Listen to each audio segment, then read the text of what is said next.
Good morning. Welcome to the panel on law, justice, and faith. We have today an excellent discussion on Pope Benedict XVI's speech at the Bundestag in Berlin on September 22, 2011.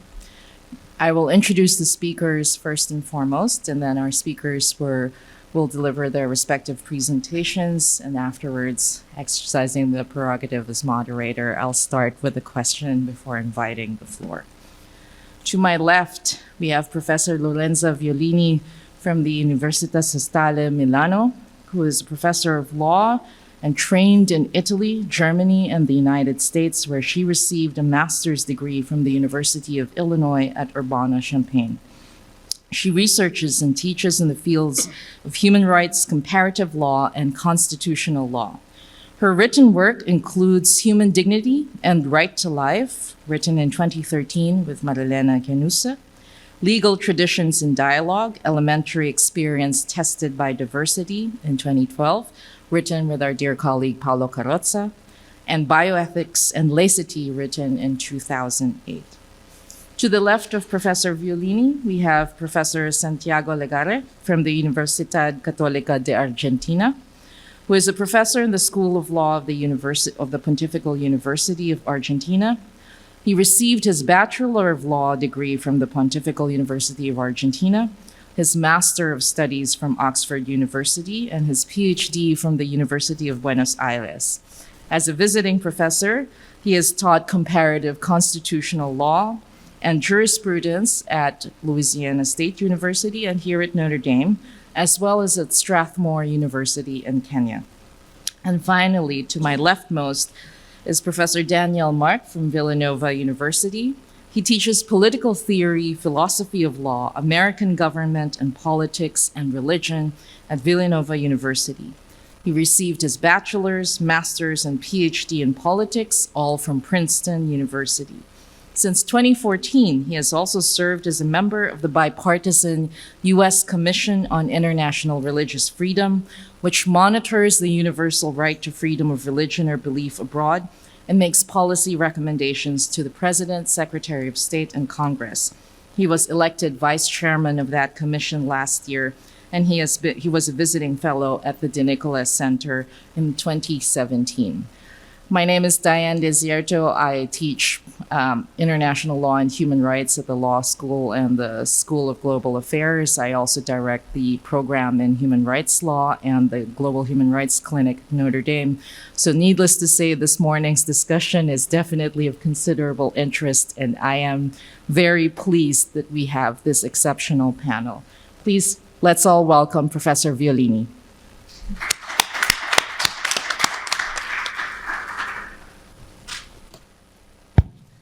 So good morning, everyone. Thank you to the dear colleague Diane Desierto for the kindly introduction. And I am a little bit under stress, so to say, because having to speak about the Pope after the beautiful recollections from given to us by Padre Lombardi yesterday evening, I am really enthusiastic because I'm here and I had the chance to reread the beautiful, the wonderful speech at the Bundestag. So I am deeply grateful to the organizer of this conference for having me given the opportunity to have pushed me to reread the speech. And sometimes we need a little encouragement to really sit down and make thought about what is really important in life. So, in fact, the speech at the Bundestag by Pope Benedict is basic, is fundamental, is very, very important. And I would like to quote in my introduction a statement of Martin Ronheimer. I quote, he wrote, it was a speech of epochal significance, the unusual scene of the Pope standing before The German parliament reveals a relationship between spiritual and worldly power that corresponds to the image of the church, the self-image of the church, a church without any political power, but teaching with authority in the name of a higher truth. Pope Benedict, in that occasion, did not speak only about power. The speech touches upon many aspects of responsibility, so power and responsibility. The responsibility of politicians and legislators, but also, I dare to say, also our personal responsibility for our vocation, for our testimony in front of God. Reflecting on the fundamental aspects of the law, he draws a red line between law, justice, reason, and nature, both natural and human. We all remember the inspiring expression, the ecology of man, thus offering to the parliament his anthropological understanding of the human being, today heavily jeopardized by current positivism. I put the sentence both in German and in English, but I think this is, in my opinion, one of the most important and clear definition of what Pope thought about, and we all thought about human being. So man is not merely self-creating freedom. Man does not create himself. He is intellect and will, but she is also nature. And his will is rightly ordered if he respects his nature, listening to it and accept himself for what he is, as one who did not create himself. This statement is fully coherent with the constant intent of the Pope in announcing his fundamental idea of Christian testimony. In the foreword of a book of Marcello Pera in 2014, where he upheld the late Kelsen's understanding of the relationship between Sein and Sollen, he wrote, Wenn Gott, I give you, okay. Wenn Gott ist, wenn ein Schöpfer ist, dann kann auch das Sein von ihm sprechen und dem Menschen ein Sollen aufzeigen. Deshalb habe ich in meiner Verkündigung und in meinen Schriften immer auf die Zentralität der Gottesfrage bestanden. Und Gottesfrage ist inevitably auch Mannsfrage. How we read in Psalm 8, what is man that you are mindful of him, and the Son of Man that you care of him. Among the various aspects of this address, it's worth mentioning, so first of all, the historical reconstruction of the origins and evolution of the European legal system, whose commitment to safeguarding human dignity and rights stems from the choice made by the early Christian theologians to opt for a philosophical concept of nature and reason as the rational basis for a secular legal system, instead of focusing on religious belief as it was common at that time. And second, the firm critique to the contemporary European legal culture, which upholds a positivistic perspective on nature and reason, thus jeopardizing humanity. Other speakers will go much deeper in these and other parts of the speech. From my point of view, as an introduction to the speech, I would like to focus on three aspects.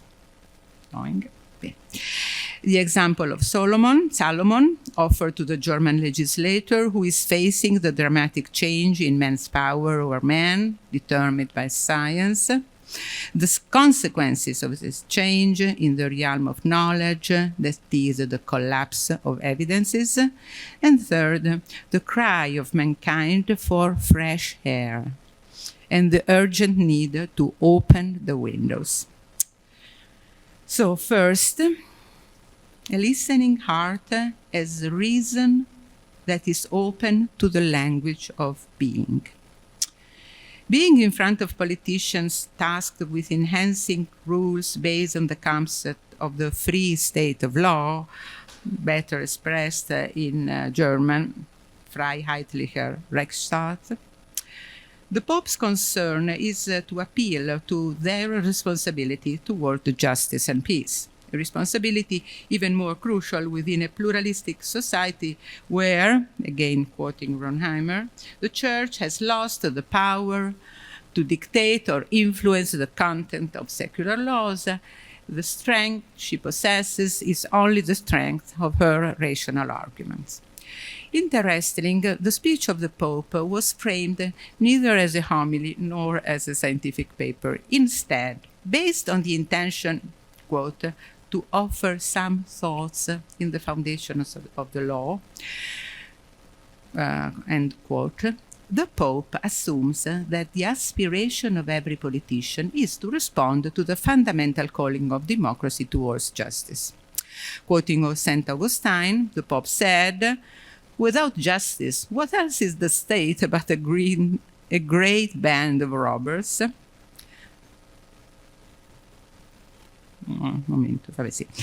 Here, the fundamental dogmatic aspect of the democratic state is not further specified. The issues that we as jurists deal with are not explored. It seems that there is no need to explain the difference between right and wrong, justice and injustice, good and evil. And this seems to be the assumption from which the Pope moves by remembering the tragic experience of the Nazi time. It is pointless to insist on definitions because we all desire the same. And I put on a slide a pretty long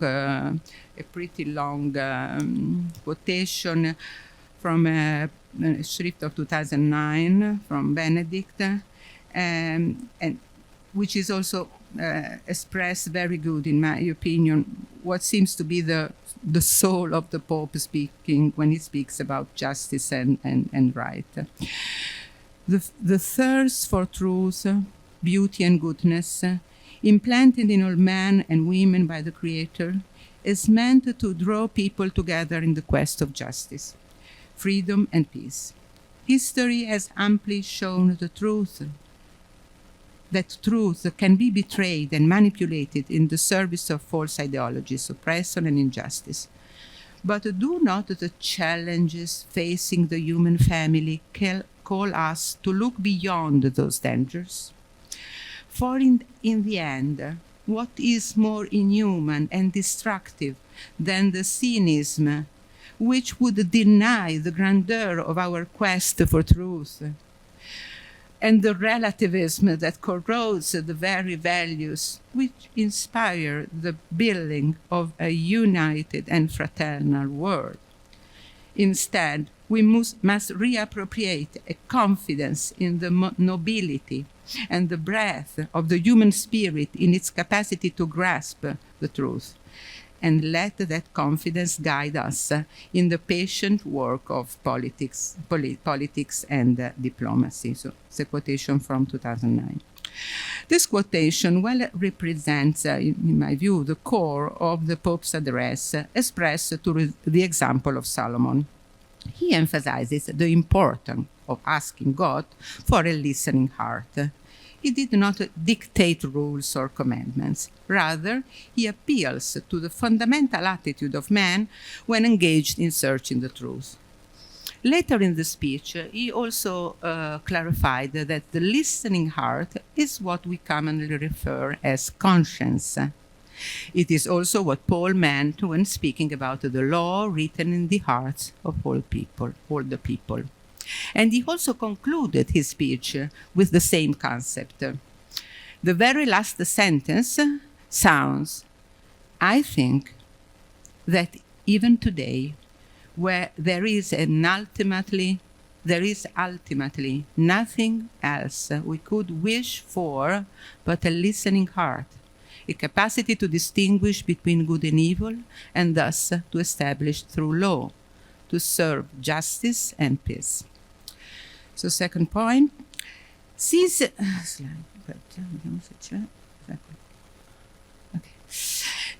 since the idea of listening heart is a kind of basso continuo of the address, a question arises. Why is it so crucial? In my opinion, the suggestion to ask God for a listening heart relates to the Pope's understanding of the historical and cultural moment he wants to convey to his audience. Indeed, he explained why, quote, Solomon request remains the most important issue for politics today. And what is this important issue? What is the situation today? We are living in a time when human beings have acquired unprecedented power. È giusto? No, è questo. Man can destroy the world. He can manipulate himself. He can, so to speak, make human beings, and he can deny them their humanity. How do we recognize what is right? This is a quotation from the speech. We get the impression that the traditional perspective to answer this question, namely the concept of natural law, struggles to find convincing responses. Not within the theological debate, of course, but as an argument to be used in the public arena. On the question of natural law, he states, è giusta la slide? Okay. The idea of natural law is today viewed, I quote always from the speech, the idea of natural law is today viewed as a specifically Catholic doctrine, not worth bringing it into discussion in a non-Catholic environment, so that one feels almost ashamed even to mention the term. And there is a similar quotation in 2014, it's on the slide. And even the traditional understanding of democracy seems inadequate to deal with the search and recognition of what is right. Democracy, however, deserves our attention because it is beneficial in most cases, included cases of disagreement. See, for instance, the example drawn from Origin writings, where he underlines that, quote, there is always the option to form associations with like-minded people to fight against unjust laws and propose better legislation. And is clearly the Pope recalled the role of political parties. But for the fundamental issues of law, in which the dignity of man and of humanity is at stake, the majority principle is not enough. Surprisingly, rather than attempting to amend the insufficiencies of democracy, he makes a sort of proposal, an appeal to everyone's responsibility by asserting everyone in a position of responsibility must personally seek out the criteria to be followed when framing the laws. This attitude corresponds to a well-known style of Pope Benedict. As Tomei, one of his Schüler, has noticed, quote, what did he not speak about at the UN or at the Bundestag or in Westminster Hall were specific moral issues. Benedict's concern was to draw attention to the need of the state and civil society to engage in a dialogue with the Church and with the other religions, so as to forge a new moral consensus on the public square. In the same line of thought, many commentators, Joseph Weiler, among others, assert that Pope Benedict's reasoning aims to portray in the public square a vision opposed to the one of Rawls, according to whom religious arguments, due to their inherent irrationality, should be excluded as legitimate inputs to public discourse. Rawls' exclusion of religious discourse from the public arena denies the cultural history of the Western tradition stemming from Jerusalem, Athens, and Rome, and leads to nihilism. So let's enter to that third point, and I'm almost finished. Is that right? Va bene? Ok. Devo andare avanti. Ok, perfetto. The collapse of evidences. Not only the increased power of man over man is a characteristic of the current historical moment. A second aspect underlined by the Pope, stating the importance of asking God for a listening heart, derives from the loss of undisputed foundations for decision-making on fundamental issues.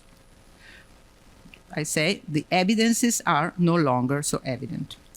The roots of the uncertainty surrounding fundamental questions concerning humanity, its dignity and its behavior, lay in the loss of the traditional understanding of nature and reason, which have long been the conceptual foundations for constructing an ethical and legal system oriented toward justice, a system that has lasted until the Second World War and the enactment, for instance, of the German fundamental law.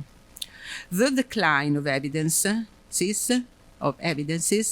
consists of the gap between Sein and Sollen, being and ought, as a result of which nature and reason, understood in a positivistic sense, become a subjective matter, not rooted in any element that pertains to the Sein. All taken together, we face at present a highly dramatic situation which concerns us all and requires public debate today more than ever. So, conclusion, giusta? For this reason, Benedict concludes by declaring openly his intention to open a debate not only among politicians but also, in my sommessa opinione, as we said in Italian, but also among all men and women of goodwill on what could help to meet the challenges posed by the unrestricted domain of science and technology and by the loss of any evidence. Positivism, he says, is not a culture that corresponds to the breadth of the human condition. It cannot replace a truly and global human culture. Why? Because the windows of the house of positivism are closed and the inhabitants are compelled to provide the light by themselves without any reference to the infinite word of God. To contrast this setback, one has to listen to the cry for fresh air that comes, for instance, from the ecological movement. And this cry is an aspect, is an example of a much higher call expressed by humanity when faced with the lack of meaning and of love created by the loss of a loving God and Father. The windows of the house, of the bunker, need to be open again. We need to see the white world, the sky, and the earth again, and learn to make a good use of it. Positivistic reason is incapable of opening these windows because it considers itself the only culture worth of standing in the public square. By relegating the other cultures in a status of subcultures, positivism diminishes humanities and condemns Europe to be considered by other cultures present in the world as a continent that has lost its roots. To those who are ready to take up these challenges, Benedict offered the Christian hypothesis, which is to rediscover a comprehensive understanding of nature and reason rooted in the creative reason of God. Without abolishing positivism, he maintains that Christianity and other traditional religions possess a legitimate rational language for entering the discussion of on general public normativity and represent the fundamental pillars of true sources of law. And I think it is up to us either to ignore the matter or decide to open these windows. Thank you for your attention.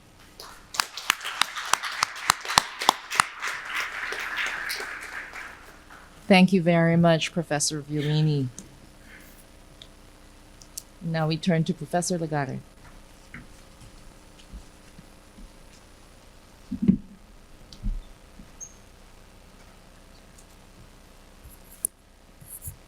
Good morning.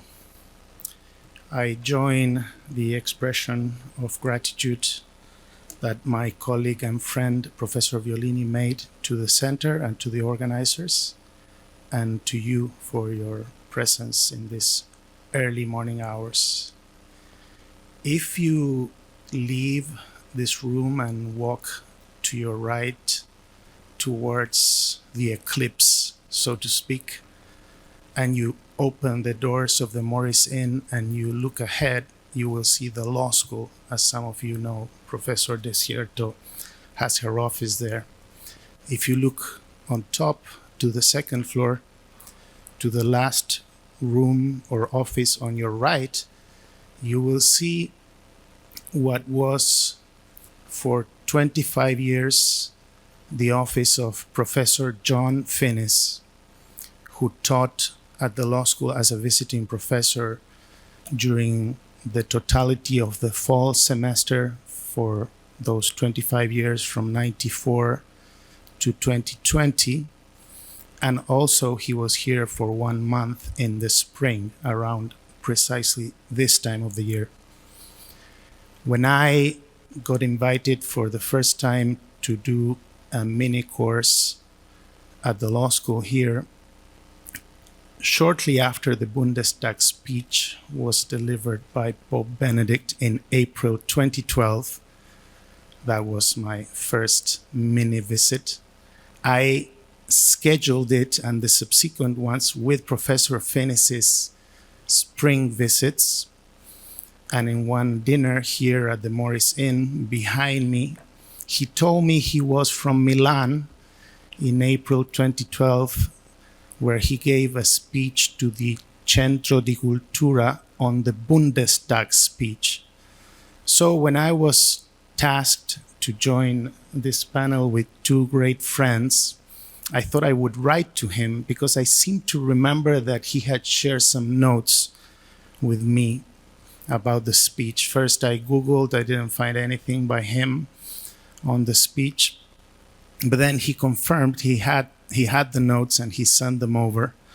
So I guess if you find anything true or beautiful in the few things I'm going to say, we can credit them to him and to his draft. He said I could be happy to do that. I'll only pick a couple of topics, and if anyone cares for the written version of my address, I would gladly give it to you, with the proviso that you should be careful about citing Finnis. You can cite me, okay? Two main ideas I'd like to share with you from the longer version of this speech. The first is that we want to dispel terminological confusions that might arise from the use of the term positivism in the Bundestag speech. Now, some more or less superficial people may think there are not many things in common between Pope Benedict and Pope Francis. I will try to enlighten them by showing that they share what you could call a carelessness in the choice of some words, or to be more precise, that if you read what they say without sufficient care, you may think they're saying what they're not. Let's start with Pope Francis.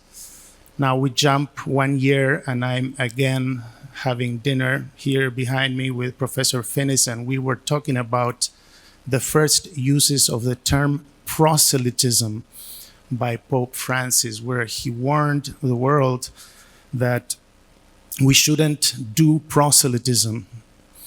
So I was rather confused, as I had heard all my life that proselytism was a wonderful thing, and if the church doesn't recruit new members, then it's going to go down on the road towards extinction. But surely the Pope did not mean that we should not live our apostolic mission and, so to speak, recruit fellow Christians, but rather he was using the word proselytism in a cultural dependent way, where it meant the kind of proselytism that is involved when they point a gun to your head and they tell you, convert or die. And now you are in the beaches of Northern Africa or something like that.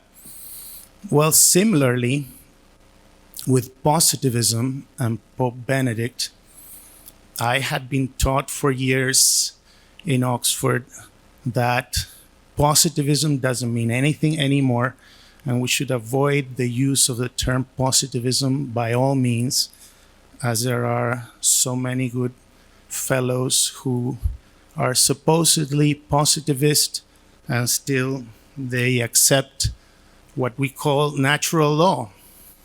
But here we have Pope Benedict using the term time and again in the Bundestag speech. Except that what he means is not what my Oxford teachers meant when they suggested we should avoid the use of the term. He, of course, has in mind the teachings of a German-speaking, if not German, legal philosopher, probably the greatest in many ways of the 20th century, Hans Kelsen, whose positivism was indeed very much in tension with any acceptance of moral objectivity, of what is now called cognitivism, as he famously put it ironically in the title of his 1960 monograph, What is Justice? More or less paraphrasing Pontius Pilate. That kind of positivism, skeptical positivism, relativistic positivism, that one is the one the Pope thinks is a great challenge for a listening heart, to borrow from the Pope and from Professor Violini. And of course, rightly so. It's completely incompatible with the acceptance of moral objectivity and of what is now called cognitivism. I thought in Finis's draft a very powerful, interesting move, which takes me to the second idea I want to share with you, is that he shows that when you start questioning what Finis calls the oughtness, as in the verb ought, the oughtness, normativity of natural law, you will almost inevitably end up questioning legal oughtness, legal normativity, which is what happened to Kelsen in his final years, as the Pope says, and as Finis says in his comments on the speech. So basically, in his earlier work, Kelsen was interested in norms, and he believed that even though there was no moral objectivity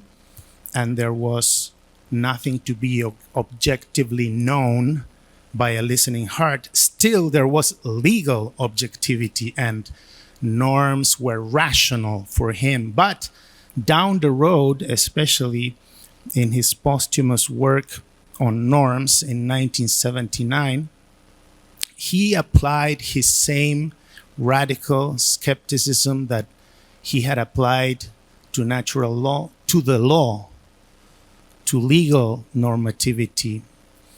And I think this makes a lot of sense.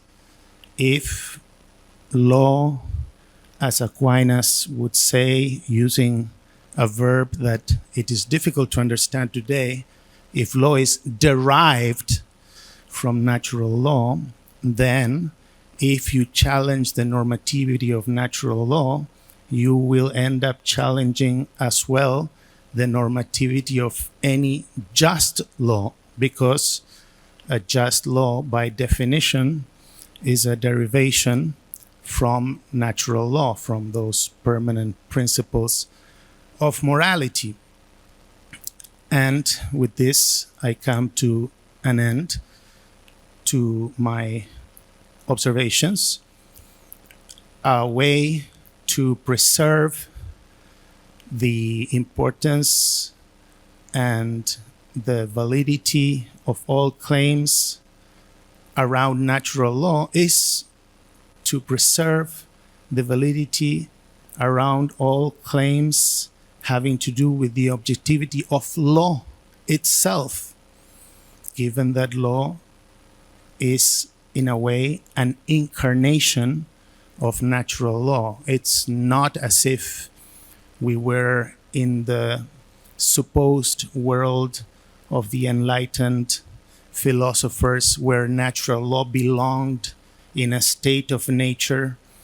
And then when civilization came and we are no longer wolves and now we are chained by society, now we are done with natural law and we are under the laws. No, the laws are natural law incarnate. So I guess for me, what I take from the speech to complement what my predecessor in the panel said and what my esteemed colleague will say after me is to remember that these two go hand in hand, just positive laws and natural law. When you are done with the latter as a result of what the Pope calls the positivist reason, now defined the way I did, then you are also on the way to killing the law. Thank you.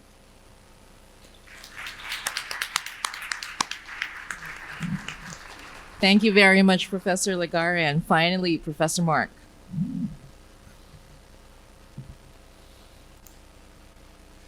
Good morning, everyone.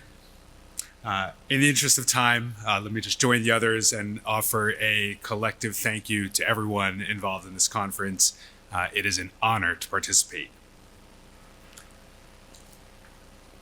Pope Benedict's celebrated address to the Bundestag on September 22nd, 2011 was entitled, as you know, The Listening Heart, Reflections on the Foundations of Law. The title is borrowed from 1 Kings, from the less famous preface to the famous Split the Baby story. As I've probably not read that text carefully since middle school, I was grateful for the occasion to revisit it. In Pope Benedict's elliptical reference to 1 Kings, he reminds us that God offers to grant Solomon a wish, as it were, albeit in a dream. In answer, Solomon asks God for, quote, a listening heart to judge your people, to discern between good and evil. Chapter 3, verse 9, Leiv shomea lishpot et amcha lehavin ben tov l'ra.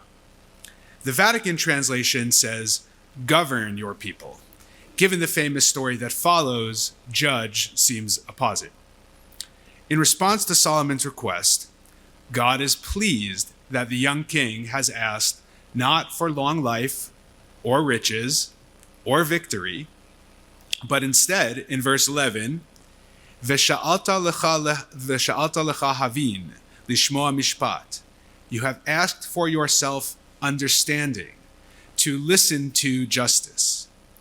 The translation, listen to justice, is awkward and not what one would find in any authorized text, but I interpolate this literalism here to highlight that the verb that comes before justice, lishmoa, is the same word, or from the same root, as the word shomea that comes before heart in the listening heart. In other words, what does the listening heart listen for? Justice. Going further, with the benefit of the full text of the story, we see a surprising metonymy. In confirming Solomon's award selection, as we might say today, God redescribes the kind of heart Solomon is getting. Verse 12, Hine asiti kidvarecha, hine natati lecha lev chacham v'navon. Behold, I have done according to your word. Behold, I have given you a wise and understanding heart. There is no doubt that the listening heart and the wise and understanding heart are one and the same. God specifically confirms that he has done what Solomon has asked. In the restatement, the listening heart is called a wise and understanding heart. Already, the meaning of the listening heart becomes apparent. Later in his speech, Pope Benedict informs us that the listening heart, what Pope Benedict also calls, quote, reason that is open to the language of being, quoting again, is nothing other than conscience. We would do well to meditate on what conscience means here. This is critical for understanding Pope Benedict, given the well-known use and abuse of the word conscience in our day. In developing the concept of conscience here, I wish to look at Pope Benedict's speech in mirror image, or better yet, in negative. That is, I hope to tease out what is in the negative space of his words, or to take a more familiar metaphor, to read between the lines. And on that score, 3 points. First, to pick up where we left off, positivism. One important theme in Pope Benedict's speech is positivism, with Pope Benedict stating that, quote, the positivist understanding of nature has come to be almost universally accepted. This, for Pope Benedict, is a mixed blessing. On one hand, quote, the positivist approach to nature and reason, the positivist worldview in general, is a most important dimension of human knowledge and capacity that we may in no way dispense with. On the other hand, quote, in and of itself, positivism is not a sufficient culture corresponding to the full breadth of the human condition. Where positivist reason considers itself the only sufficient culture and banishes all other cultural realities to the status of subcultures, it diminishes man. Indeed, it threatens his humanity.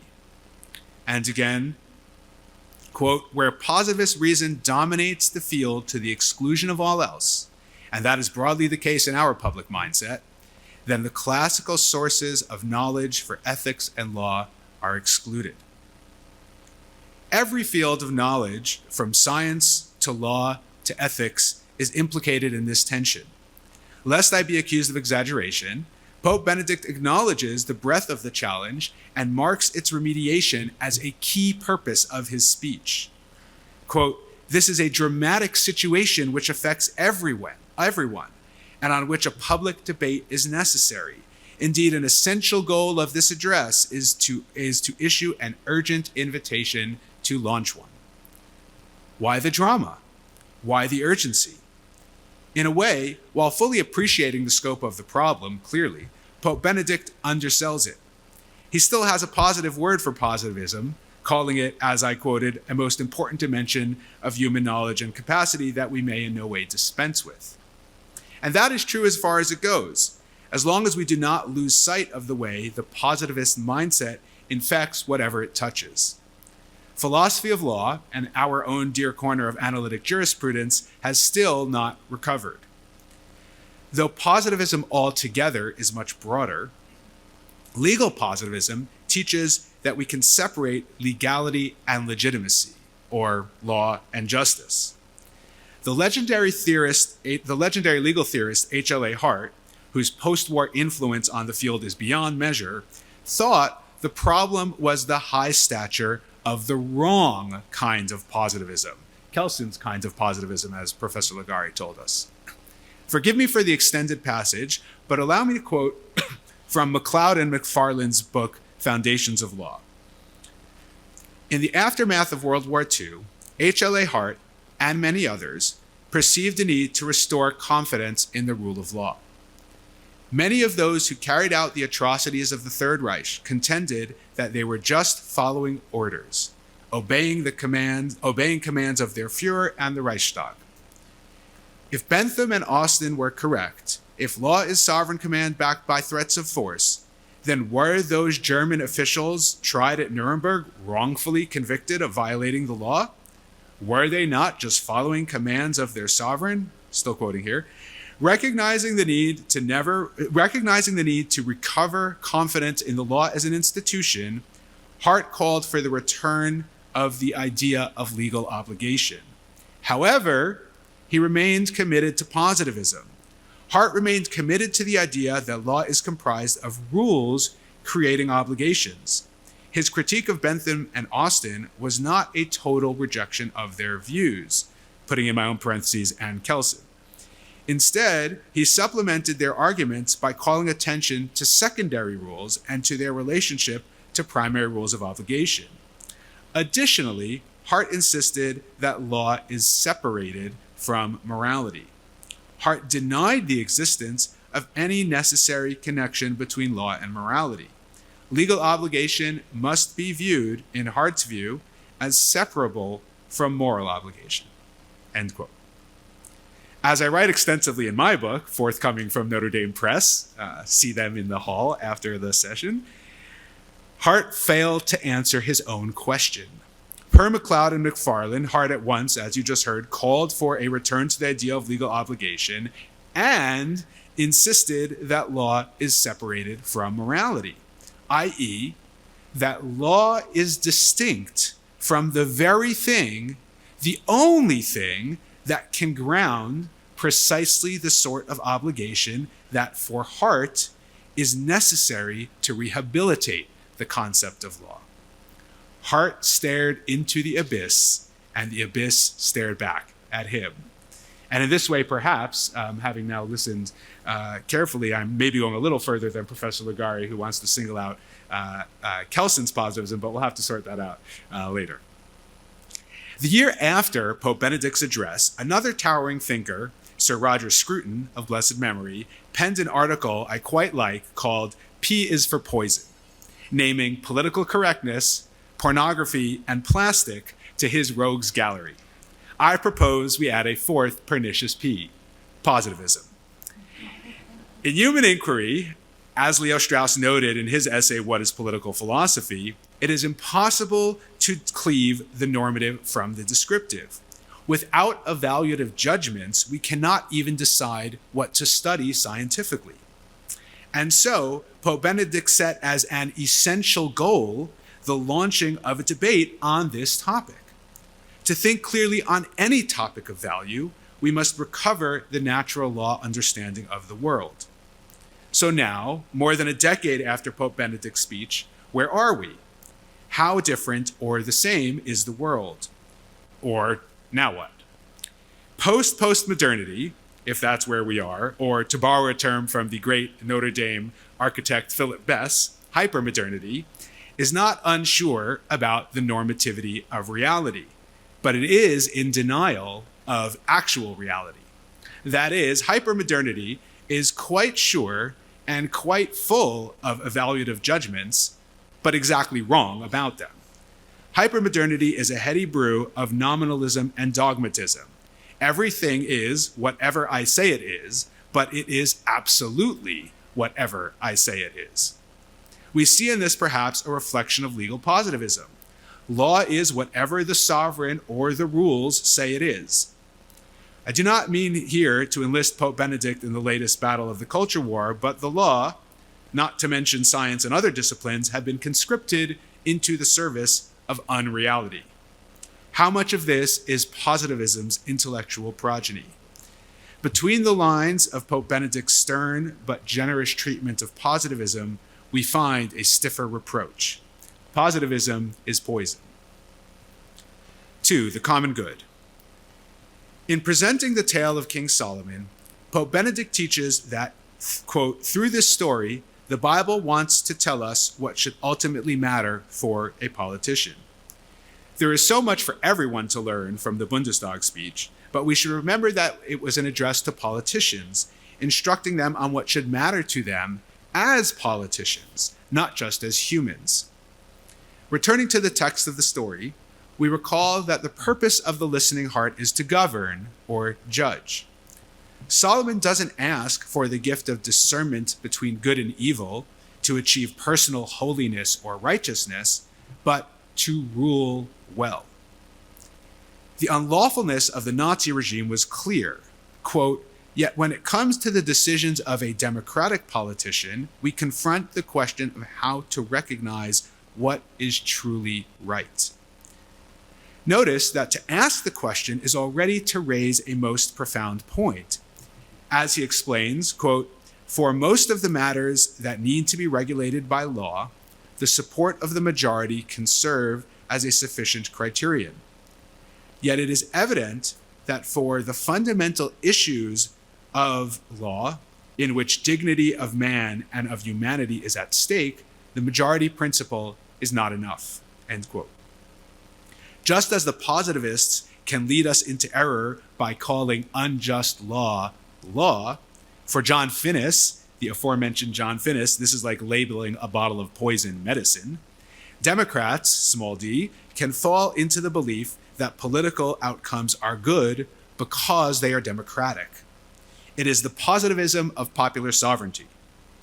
But Pope Benedict admonishes the roomful of politicians that there is a higher standard, quoting the famous aphorism of St. Augustine that we heard also from Professor Violini, "Without justice," I love this one, "without justice, what else is the state but a great band of robbers?"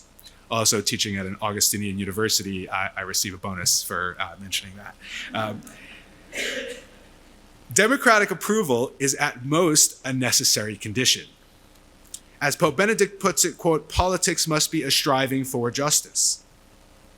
Ultimately, what gives law its legitimacy is its orientation to the common good. Democracies can achieve that, but they can also miss wide of the mark. This is alluded to slyly in the opening of the most important work of all in political philosophy, Plato's Republic.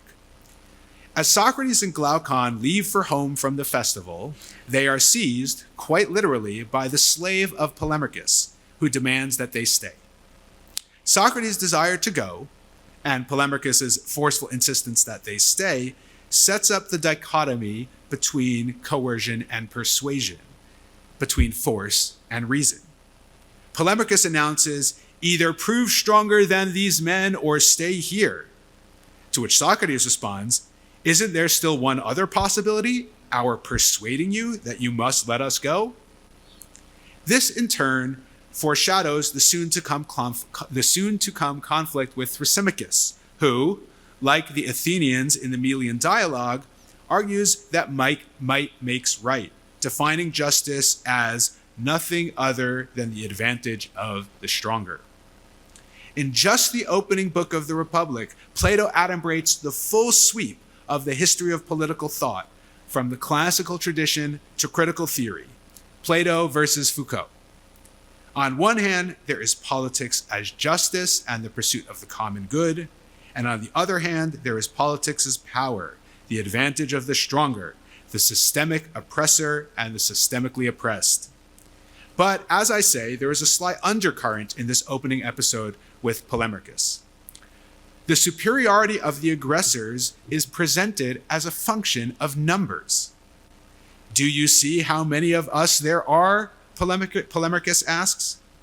Superficially, he is simply pointing out to Socrates his party's ability to overwhelm Socrates and Glaucon physically. But "do you see how many of us there are?" is also the principle of democracy. Majority rules. In a democracy, whoever has the numbers carries the day. It requires no special insight into history to know that the majority does not always have justice on its side. In this way, the elevation of democracy as pure majoritarianism is the politics of power, not through force of arms, but through the fact of there simply being more of us than there are of you. But a state like this, a state without justice, is nothing more than a band of robbers. Therefore, Pope Benedict reorients his audience of politicians, placing truth and justice and the common good into its ears, and hopefully its listening heart. Between the lines of Pope Benedict's kind words for democracy, we see highlighted the dangerous temptation to mistake popular approval for justice. Third and finally, conscience and the church. Especially given that in the Solomon story, the listening heart is immediately recharacterized as a wise and understanding heart, as my new friend Professor Violini asked, why the image of the listening heart at all? Perhaps it is this. Gaining wisdom and understanding can be a reflexive activity, but listening is a transitive activity. Put another way, whom or what does the listening heart listen to? Taking it further, we might say that for the heart to listen, someone must be speaking. Pope Benedict asks, quote, how do we recognize what is right? And again, how are we to do this? How do we find our way out into the wide world, into the big picture? How can reason rediscover its true greatness without being sidetracked into irrationality?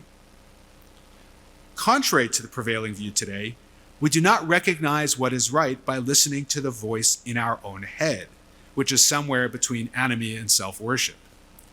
As I mentioned at the start, Pope Benedict tells us that conscience is, quote, reason that is open to the language of being.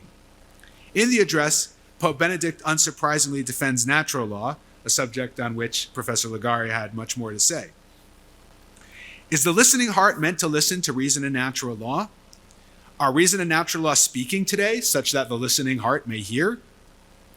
If reason and natural law are speaking today, they are speaking from within the church, the last bastion of truth in a troubled world. Other institutions used to be shaped by the church, but today they have turned. Everyone here knows this. It would be wrong to say there is no longer a consensus around the truth. Rather, there is a consensus, and it is against us. The listening heart must listen to the church. There are precious few options besides. Insofar as the listening heart is, as Pope Benedict says, the conscience, it must be a conscience shaped by the church. The conscience cannot be its own point of reference, its own moral compass. That is why it must be a listening heart. Wisdom and understanding come from listening. But if the politicians need a listening heart, then the church needs a speaking heart. My beloved Archbishop Emeritus Charles Chaput of Philadelphia teaches us the necessity of speaking the truth in love, even hard truths, nay, especially hard truths. At the outset of his speech, Pope Benedict offers that, quote, in issuing this invitation, that's the invitation of the Bundestag to him to speak, in issuing this invitation, you are acknowledging the role that the Holy See plays as a partner within the community of peoples and states. What is this invocation of the church's role as partner of peoples and states? Pope Benedict is pointing to the role of the church in political, legal, and social affairs, not wishing to displace the prudential judgments of duly constituted authorities, but as the voice that speaks to the listening heart, that forms the conscience of the officials and institutions. In between the lines, we see that there is no answer but evangelization. To summarize and conclude, contra positivism, law is not law without justice. Contra majoritarianism, the will of the majority is not just without the common good.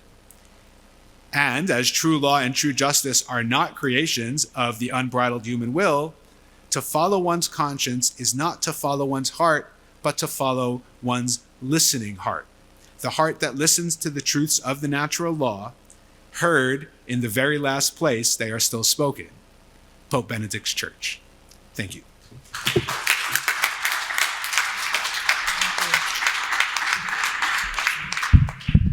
We have about 10 minutes of questions. That was a very rich discussion. I will exercise my prerogative as moderator and ask one question. Reading the Bundestag speech, in our particular moment in international law and human rights, one would think that this speech was written for 2024. And in this, even as a practitioner, as a scholar on international law and human rights, seeing the tentacular reaches of positivism in every aspect of the development of international human rights law, how does one, in the face of overweening authoritarianism, disinformation, the dehumanization and tribalism that is fomented in the international system, reckon with the positivist push, the kind of appropriation of some parts of natural law, but not all of it?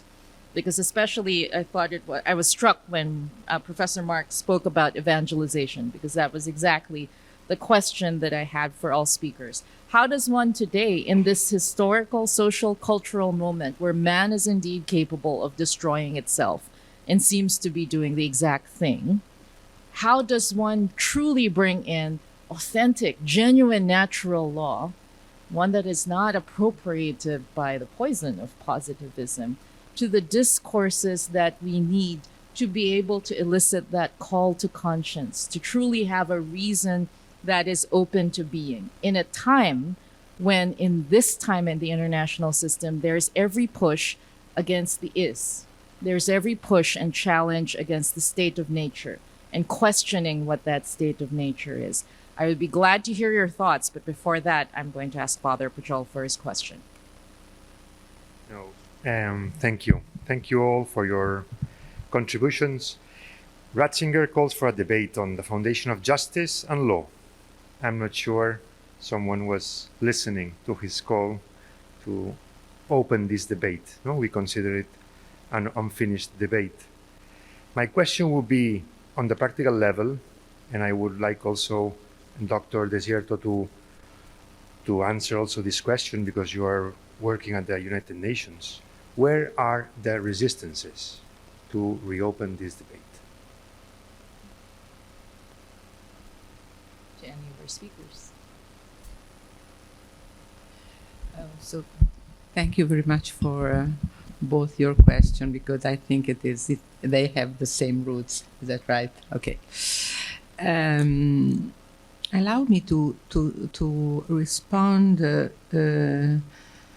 on the basis of an experience. So my impression is that if we put the question outside of the context, that is university, UN, and so on, we run the risk of forgetting, and for me it's really something that I feel like a challenge, forgetting what the Pope said during the speech, that is, man is not a self-creating freedom. I think that, in a sense, we should start from ourselves, because I feel very strong the temptation. Not even willing. Sometimes you don't even go to confess, but it is part of our understanding of ourselves that we are not fully aware what does it mean to not being a self-made freedom. So the first place for evangelization, so to say, is to work on the personal attitude of this of the limit we have in ourselves. No? There is because this is also convincing for the others. It's not a dichotomy. I teach to the State University of Milano, can you imagine, or at the UN, so we can share. But for a long time I thought I have to invite people that agree with me, that we can make a good discussion, and I did, but it is normal. Somehow in the latest days I think, but it's not a matter of putting a lot of initiative in the field. It's just to be so convinced ourselves that this is true for us, that it is, and people in the public square and in the universities and in the institutions get convinced because they see that you are convinced that what you offer to them, it's a better humanity for yourself. I don't know if I am maybe mixing the levels, because of course I don't want, I keep inviting people that are maybe on the same cultural side, but many times I try to to listen to people, listening hard, to listen to people that are on the opposite side, because I have to recognize that the same desire of truth is on everyone. And this is the only way to go through this polarism, which is so tragic, even for the Christian experience. There is a good and the bad, you know, and that is the end of any possible discussion. First. On the other hand, of course, it's not a case that we are discussing this, and yesterday there was the Dignitatis. Of course, this is a way to throw in the public arena arguments that are very important for humanity itself, so for everybody, even for people that. But basta, I've spoken too much. I think that in a world that is fractured by different languages, where now people that speak different languages are permanently conversing, and then languages that have different cultural roots, say German ones in the case of this speech, I think that it's important to try to dispel false disagreements. And because you have so many barriers, language, cultural, that may take a lot of conversation. Then at the end of a very long conversation, you say, oh, but then we don't disagree. What you mean by proselytism or by positivism is not what I mean. So we're actually in agreement. Then sometimes you have false agreements. Those are false disagreements. So as you told an anecdote, I will too, and then I'll hand it on to Daniel. In Argentina, one time I was criticized because I had held some natural law views on the right to life. And a researcher who is a Marxist and an agnostic and not a Catholic, she came to express her sympathy to me. She said, I don't understand why they dislike your natural law views. She hadn't read the details. She said, I'm all with you. I love whales and killer whales and elephants. So we are totally in agreement, you and I.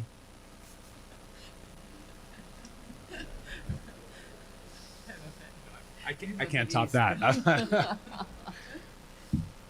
You're the best joker in the room. Yeah, I'm the biggest clown in the room. That's not to say I was the best joker. Well, I guess if I'd rather yield, and I may have gone too long anyway. But if I recall, Professor Desierto, your question was toward the what do we do, or well, I don't.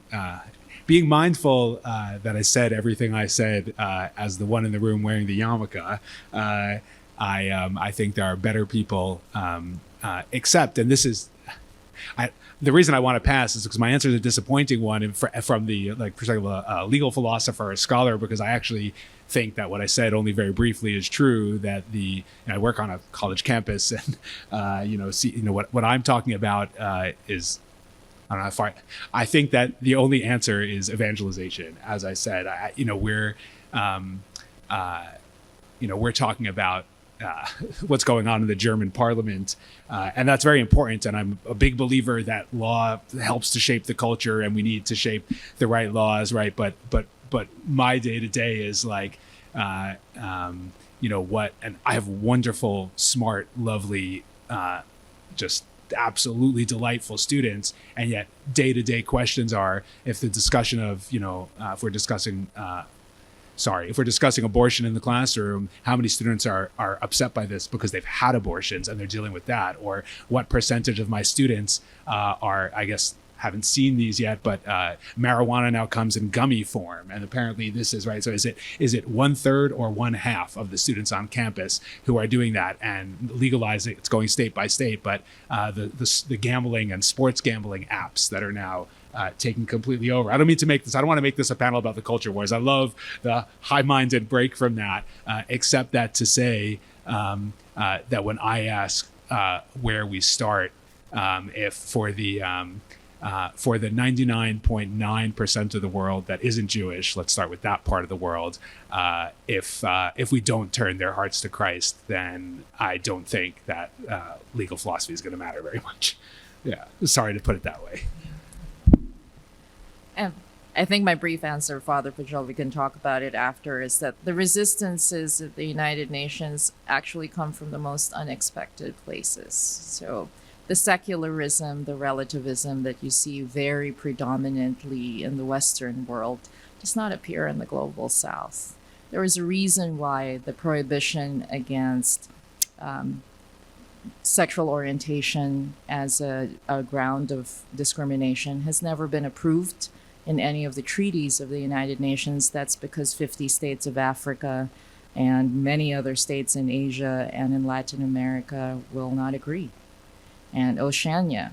But these are voices that are not prevalent or prominent in the literature. You won't hear from the diplomats who come from the Caribbean, who come from the Pacific. You will hear very prominently from the larger powers about the need to push for some form of secular understanding of the law, but the inquiry about one's humanity is very acute in the global South. So I could say that's why, even at the United Nations, the real dialogues that are taking place are being held by those in corners that are not prominent or visible. And I do agree, at least insofar as with Father Mark and Professor Mark and Professor Legare and Professor Violini said, the task of evangelization indeed comes from ourselves and that clarity about our own humanity. Please, a question. May I add something to your notes, Diane? I think that the one basso continuo in the reasoning of the Pope is exactly what you said, because he keeps saying, and other country, other cultures, we are losing. Europe is losing because it's going in a direction where other countries are surprised because they say you are not real because your roots are. Sorry, no, I didn't want to. But this is Pope. Since the Pope had a lot of people coming from South and Korea, and his Schuller are from very many different parts of the world. He was very well aware that there is another picture of the world, that this is not what Europe want to share and the United States want to share. I think we have time for just one more question to our colleague. Thanks for this fantastic panel. My question, I thought, was a question for Professor Legare, but I think I'm going to put it in Professor Mark's terms, or Father Mark's terms, rather. So the question is basically this: is the measure of successful evangelization conversion, or is it something else? So it seems to me that this speech is a speech that is made to a secular institution in late political modernity, drawing attention to the way in which the moorings that hold together the enterprise have weakened or are attenuating or dissipating or maybe are gone, right? And that the critique of positivism is a critique of a project of developing a solidity without moorings, which of course is precisely what it was, right? I mean, the problem of law, when the linkage to some transcendent moral order becomes questionable, becomes a problem of making it hold itself up. So a sort of self-referential, self-reinforcing, internally contained, and thus sort of immune to external perturbation, or at least that's the sort of aspiration, becomes the solution to the problem of law. Let law live inside of law and let the rest of it, sort of deal with itself separately. So Perhaps. So the question is, one can go the direction of the rejection of legal positivism and the call for legal objectivity, as you did, Professor Legare. But it seems to me the problem here is also a problem of political acceptance, right? Which is it not a faith reason problem? Because objectivity as understood by a political community that is asked to defer to it is basically being asked to defer to something or someone that knows better, as opposed to believing in it. And so I wonder what you would say first about Benedict's own take on the problem of natural law in the 21st century, and then maybe also your own take, not as a as a legal theoretical project, but as a project of evangelization? Is this about conversion to legal objectivity? You have to buy the answer before you can have your questions, before you can address your questions to it, or is it something else? Thank you. I think I'll owe you the longer answer for the break, but I'll say now that I would use the tack that Aquinas advises when he says that what you will say will depend on who you're talking to. So natural law will be within my evangelization when I'm talking with someone who shares my faith or has a faith. He shares my faith and has a faith. So it would be broad. But then, like when I talk to my students and I try to explain natural law to them, imagine that I define it as the religion of the atheist. And I think that's the stronger, the forte of natural law, that is a secular, non-faith related kind of argument, kind of reasoning that I still think, and I think this also follows from the Pope's address, is still possible with some moderate optimism. Thank you very much. Let's give a round of applause for our panel. We will now head into the break.